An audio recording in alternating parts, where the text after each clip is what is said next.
everybody. Welcome to the Cannabis Wiki Conference and Expo 2022 from London, Ontario. We got a lot of new hot interviews coming up next. See you in the green room. Hey, everybody. Welcome to the green room live from the Cannabis Wiki Conference and Expo 2022. Edie. Hey. Hey, down there. What a day. What 2 glorious days. Fun, food, friends, cannabis, kindness, community, culture. It was good.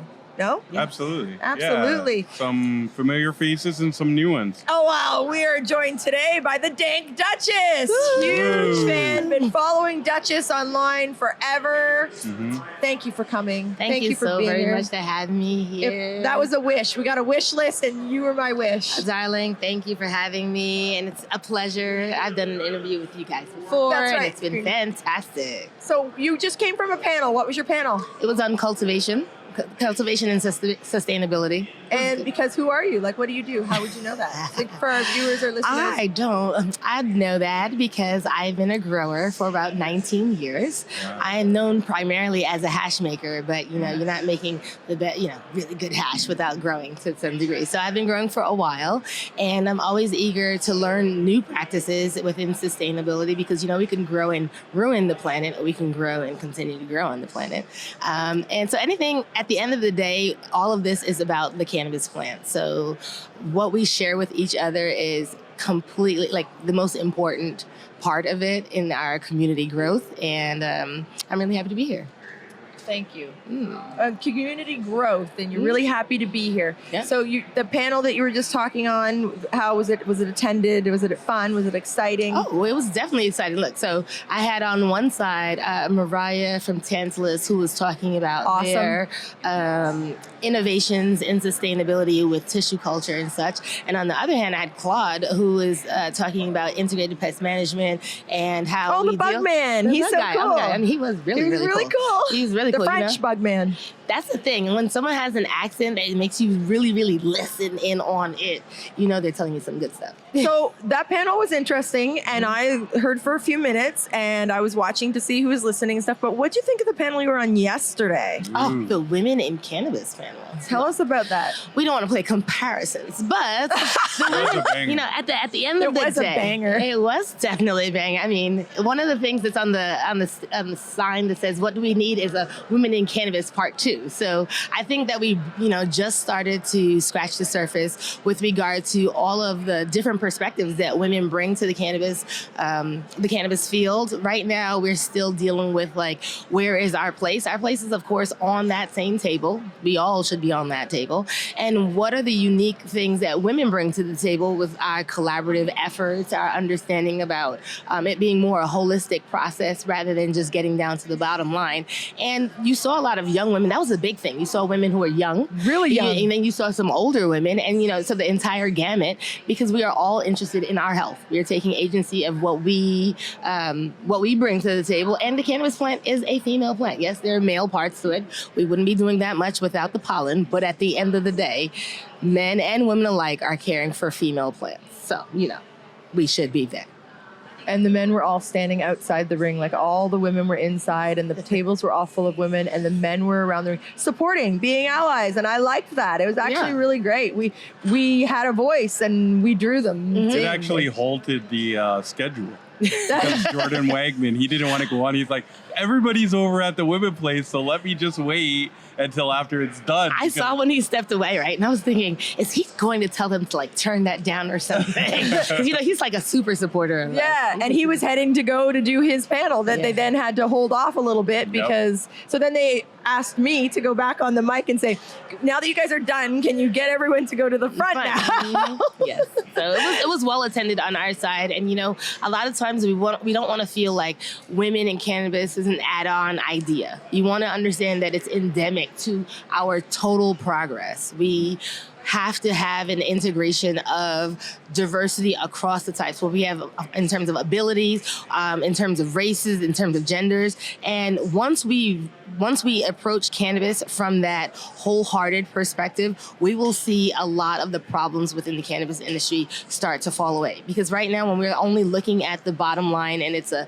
constant competition and an idea of me against them, me against you, rather than us solving our problems together, then we're in a way just cutting each other off at the feet. So it's really good to know that many people right here at this wonderful event know that we need to be collaborating together. Understanding collaboration and community. They're actually finding They're actually going for it. If you've survived over the last 4 years, like if you've, not only survived, but thrived over the past, I'm starting to see the right ones in the space. Slowly, they're starting to get it. We're starting to understand. And even by today, like we had a lot, over the last 2 days, we've had a lot of, which some people would consider competition, come and support us and come and show up and come and sit down at the table and that's community and collaboration. Like they're getting it now. If we want to survive, if we want to thrive, it's better together. And fighting over this plant, that's nonsense. This misunderstood plant needs to be celebrated in a place of celebration. Because it's not like we're at an alcohol convention, we're at a cannabis convention, and when you have a cannabis party, nobody's fighting. It's so. It's definitely. Derek, you want to talk about hash? Well, hash is my favorite thing. You want to talk about hash? I always like to hear someone saying you know what? I'm happy that I saw some good hash here. I didn't see, this wasn't. What about Joe's? I liked that. I'm gonna get that kettle. So I'm just saying, I like that hash kettle. That's pretty fly. He did give me some really nice hash that I was able to roll into Temple Balls as well. And I'm always happy when I see people continuing to produce hash in the many different forms. I met this other guy who's making some flower rosin over there with Wagner. It's good to see a lot of the younger people who they themselves were introduced to hash by people, their own colleagues, take it to another level. And so that's one of the things that this collaborative effort is important for. So, for example, if we didn't have, and we're very upset about IG and social media sometimes, but the value that social media, because it's social, brings to us is that you can be someone like Philip Salazar, who reintroduced the idea of making rosin in 2015. By the end of 2015, every hash maker was trying to get a hair straightener or a rosin press or something. And Salazar was in LA, but people in Spain were doing this. And you know why? Because we could all look at the information that we were learning from each other, garner from that, and then innovate. And that's the biggest thing. So it doesn't behoove us to not work together. You know what I'm saying? It is in our best interest to work together so that we can take those next steps, and we talk about cannabis a lot of times from the product standpoint, from the innovation, but from the medical standpoint of how cannabis is making us feel. Well, you can go to a doctor for a broken leg, but sometimes you need to hear somebody speak in a language that matters to you. And it's often to be about mental health, and we don't talk about that enough within cannabis. And again, the communal aspect. When we come together, I can say, during COVID, Jackie, I reached out to you a couple times. I was like, I feel that you're going through something. I had never seen her, but it was the cannabis and our mutual love of cannabis and our connection that made me know that was the cannabis let me know that I needed to reach out to you, Jackie. So I'm really happy about that. Thank you, and I love you for that, and I love you for supporting this event. Like when we asked you to come, and you're sure, and I know how busy, and you just moved from California to New York, yes, and you got all that going on. How can we find you for courses and classes? Is that YouTube? What do you use most for your courses and classes? As it stands, everything that I do on a consultation or classes side, I do make available for free on YouTube, just because not everyone has the capacity or the money to come to the class. It's not like the classes are so expensive, but still still, we have to understand to meet people exactly where they are. So my YouTube channel is pretty popular about hash making, but my actual classes that I will be doing from place to place is updated on our on my website. So like my next class is in Guam. I mean, I'm super excited about it. Yeah, I'm going to Guam to do a consultation and also talk about hash and stuff with nicotine. So that's going to be pretty exciting over the 4th of July weekend for 7/10. We're doing it for 7/10. That's going to be exciting. But my website is the best place to find out with my upcoming classes. And I'm also really always open to going somewhere new that I haven't thought about, just people. Guam. A couple of people getting together and saying, hey, I'd like a class. I'm willing to fly out because I'm wanting to see how cannabis presents itself around the world in different ways and how as a cult, people have used it culturally. What you do here in Canada is different than what's done in California, what's done in New York, So I myself am acclimating myself to the new hash landscape. What country surprised you? Like, you're like, oh, I didn't know there was such a big hash scene, or like they had something, some techniques or some product that was really good. Like what is a country that you were unaware of? I mean, I wouldn't say unaware, but I think I wasn't so much. Sometimes I wasn't aware that they did do stuff, but their focus on hash. I mean, I don't think any hash maker really understands until they make that trip to Barcelona about how flower is good, but flower is not nearly as important as hash. The fact that hash is coming up from Morocco, the fact that the spliff culture is really based on having a little bit of tobacco and a little bit of hash. I've never seen as many different presentations of hash as I have when I was in Barcelona. I'm actually pretty surprised about how much they love hash in Mexico. So I'm that, and Brazil has a big hash culture based on what they can get out of Paraguay, and also the fact that one of the hottest hash makers right now, her name is Alice. She works with her husband Wilksauce Winery. She just won the personal first place at Emerald Cup, and that's a big one. I mean, that's a big one because of Brazil's very prohibitive stance on cannabis. There are not so many people who have made it out to be in Humboldt. She's grown and such like that, so she has been a beacon of help for Brazil. So I would have to say, like, my biggest fans are actually from Brazil. So we're not speaking the same language, but we speak resin. Right. Do you know if you can get hash in Greece or Italy? Oh, yeah, you can definitely get these things. And I think Italy just pulled back a little bit in terms of like the repercussions against like. Because they knew I was coming. Let's just pull back right now. Situation? You're going to Italy? I'm going to Italy and Greece in 3 days or 2 days. Oh, darling, please. Get your hands on some. I mean, you need to get your hands on a good chillum. By the way, I found a chillum. I found a good Italian chillum, so we'll be smoking tonight. Where did you get a chillum from? Well, the thing is, a guy who knew me, and I had been saying this thing about a chillum, and I'm asking everybody who has any access to any hash, and he's just like, oh, I have a chillum. I have a Jonas. I was like, oh, we'll smoke a Jonas for sure. Because there are not so many chillum makers that you don't know their names. And a Jonas chillum is a pretty high quality chillum. So I'm looking forward to the party tonight. Oh! Hash on. Who's going to get that on? It's so funny. Will you tell us, because I think you've spoken about it once before, but I wasn't here, what an OO is and how you roll up with them? Goodness. I would have loved to bring an OO into the country, but I got a little bit nervous with the Border Patrol. Well, I'll tell you the story. The is it's a 7 gram joint that I make. It's 5 grams of flour and 2 grams of hash, right? What it's known for is it has bling around it and it's nice and fat. And people ask me, what does OO stand for? And it stands for orifice openers. And this is the, I don't know, you said you were going to edit it. And here it is. No, I love it. It's so pretty that your eyes widen. I mean, it's so pretty that your eyes open. It smells so good that your nostrils widen. It's so loud that your ears are open. It is so big that your mouth drops open. For those of us so inclined, those lips can open. And for those of us with a stick up our ass, we'll drop it right out. I even made you smile.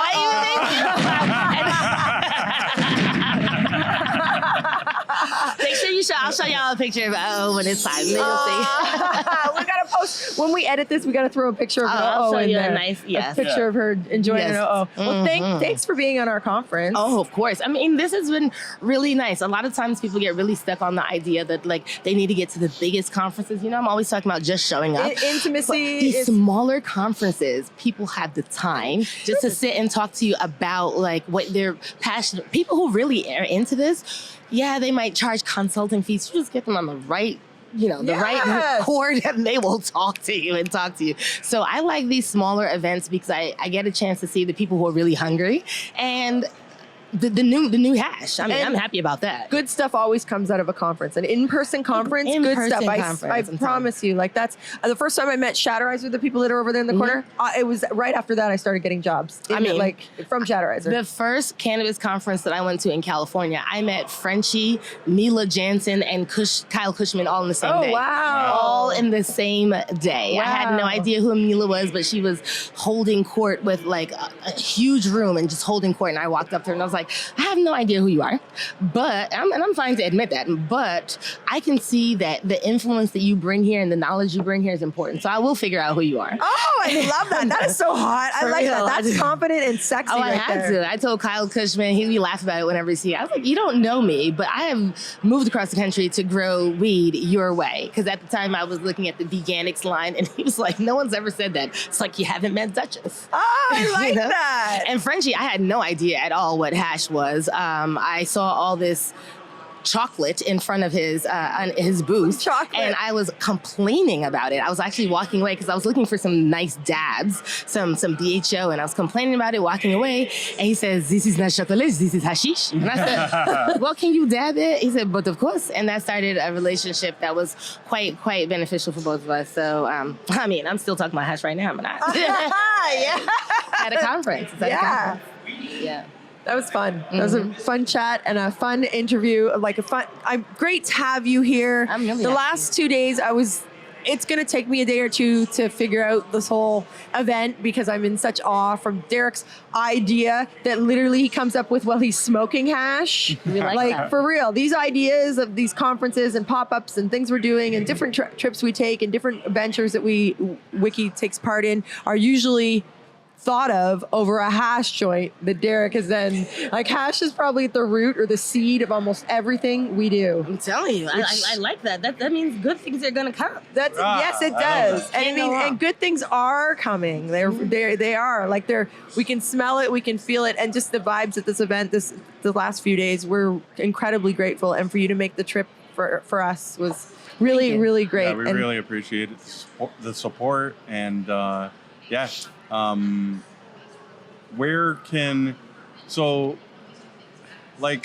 hash, why is import, for me, I like import hash more than like stuff from Morocco or Afghanistan or how do you make the local, what is the difference there?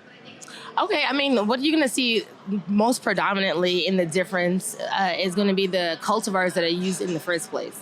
You know, your OG and your Beldy are not going to be anything the same. And so what you'll find, or what I have found that's happened, is that when I have, I've had clients that wanted the old school look, but then I used things like, I don't know, pink runts or something. They're just it looks like it, but the flavor is not the same because it's almost too terpy. They're really expecting a specific kind of flavor, the hashishine to be really predominant, and you will find that with particular cultivars and the fact that time has passed. What you're seeing a lot now with the newer hash, the younger hash makers, is a real focus on fresh frozen, and definitely nothing wrong with that. The idea of fresh frozen is you cut the plant, you harvest the plant, and you cut it down and freeze it within a very, very short amount of time. And what that does is it really traps the terpenes in their highest state. And that's absolutely fantastic for getting, you're at the end of the day, your live resins, your live rosin. I mean, your bubble hash. It's great for getting the tastiest heads, but for the type of hash that people are looking for, it ends up being too gooey. Right. It's almost like it's too nice. Right. It's almost like it's too nice, and they're like, we need this. This doesn't remind me. I can't put it on the edge of something and burn it, and it actually burn. What happens is it melts, and that's because these new school types of hash require things like a good banger, a good quartz banger, sapphire or something like that. And if you sapphire. put it, you like the pretty I like sapphire. you put these things into a spliff, they don't really function as people expect, because a lot of times people think that, like, okay, when you're younger, it's all about the new experience. As you get older, it's not that you're not about novelty, but you definitely want to reminisce and recapture some of that older experience. And when you're making it out of like purple tangy, blah, blah, blah, blah, it's not going to be the same. And then the other thing is that people unfortunately have made a little connection, and it's a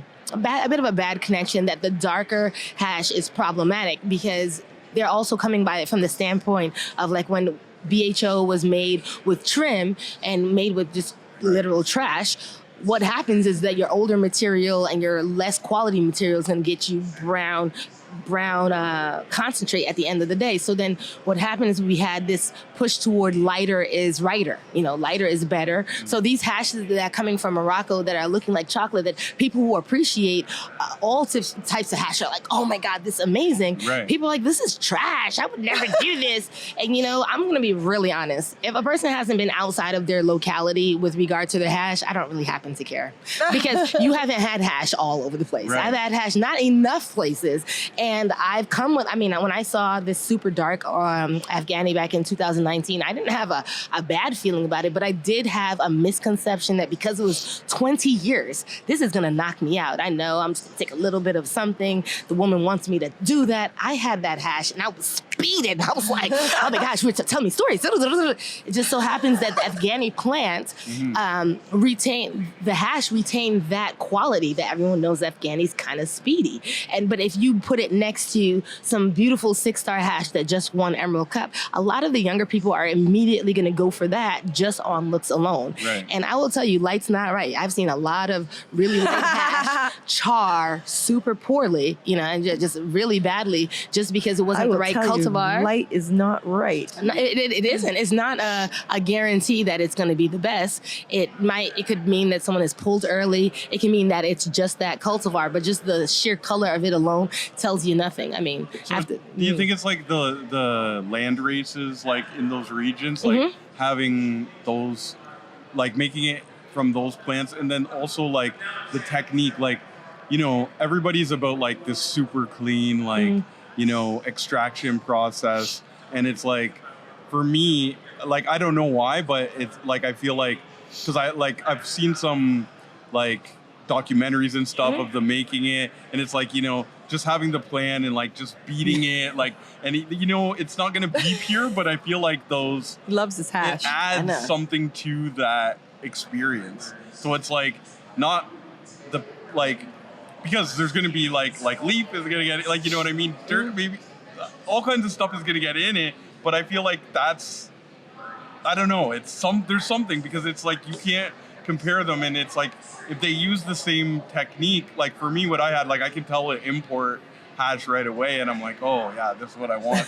Something I don't know why. I'll keep that in mind with you. Well, I will say this: the vast majority of us haven't had any 00. So that the 00 is going to be the finest of the finest, and there's not going to be any particulate in that. That's really going to be what we would consider to be like your highest end dry sift. I do believe that the energy and intention that goes within making a product significantly changes the product, and that may be a little bit woo-woo for some people, but like I don't know very many connoisseurs who are chomping, smoking machine trimmed weed. I mean, we like to know that it's treated with love and handled trimmed. with love. Hand trimmed. With a hand trim, So I see where you're coming from with that, but I think I could make a definitive statement if I could have some 00 next to some other thing and then say to you, so Derek, you really want all that trash in your I'm just saying. But what is nice though is by the way, that's the guy with the chillum right there. Wow. Yeah, we're pointing you out. We're pointing you out. You don't Maybe he'll put it on the table. Hey, chill Get him. him. Chill him, man. Him. Yeah. Yeah, he has the Jonas chilling right now. Your Jonas. We'd like to see your Jonas. Can you place something on this table? The Jonas. Just place something on the table. I already was talking about your Jonas, dude, honey. I'm like talking about how we can have such a good time with this lovely. So this is a chillum that I've been looking for all this time. I'm like, Let's call him Dave. Dave just brought the chillum. We're about to check it out. Look at that pretty. Look at that Jonas. Look at that. Gorgeous. That is a specimen of chillum. We're going to have ourselves some fun with this chillum. Look at that. That looks like a party chillum. Oh, look at that. Close to an uh-oh. I told you I really wanted that chillum, darling. Oh, it's really nice. It's nice, right? It's a nice really weight. nice. I was just going to say, it feels nice. It is. Wow. And so I made my uh-ohs based on this type of sizing. So my uh-ohs are about this big and about this wide. So they have 28 tips in there. I've only seen them on social media, never in real life. I wanted to make one for here, but you know what? It's the Border Patrol show. Got you all scared. She watched the Border Patrol show an hour before she got on the plane. We're going to have the Duchess to come to... She's gonna have to come to the studio and make some hash. Oh, now that would be great. Wouldn't that would be some content? I like that. Come to the studio and make some hash. That would be awesome. We would love to have you back for that. So how do we find you on social media? You can find me everywhere at The Dank Duchess. So my website is thedankduchess.com, on Instagram, Facebook, even TikTok. I'm only skating on TikTok. It's The Dank Duchess. And you can find me and reach out. I'm always open to talk about resin and life in general. So. And thank you, and life in general. And that's how we've connected and just become a good friend. Really sweet to me. So, G, we good? We're good. For all of us, Cannabis Wiki and the Green Room, thank you for joining us at our first annual conference from Southern Ontario. Derek, peace out. Peace. Wow, what a few days.